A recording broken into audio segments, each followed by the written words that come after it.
Do you want to slice through massive Excel tables like a pro? In just minutes, I'll show you how to extract exactly the columns you need with minimum effort and maximum speed. Let's begin. Don't forget to subscribe KnowHow and press the bell icon for more videos. So here you can see that I have the employees data that include ID, name, age, gender, department, role, salary, location, joining date, and the performance rating.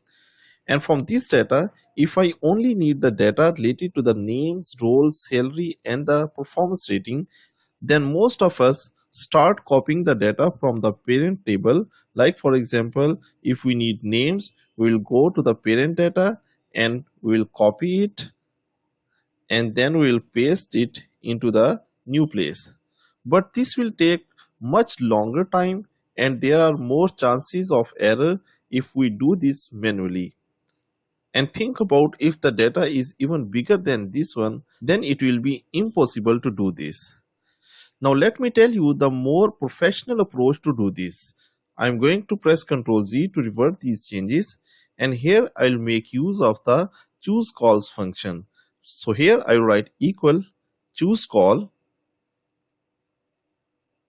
and you can see that in argument I have to specify first the array.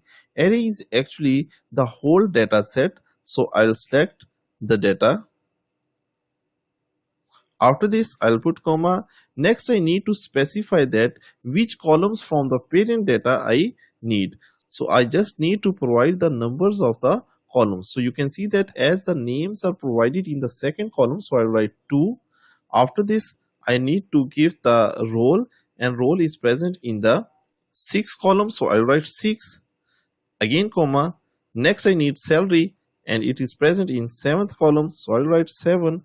And the performance rating is present in number 10 column, so I'll write 10. After this, I'll close the parentheses and hit enter.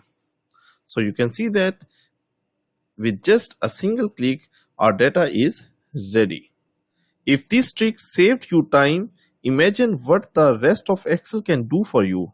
Subscribe for more smart shortcuts and let your spreadsheet work for you, not others way around.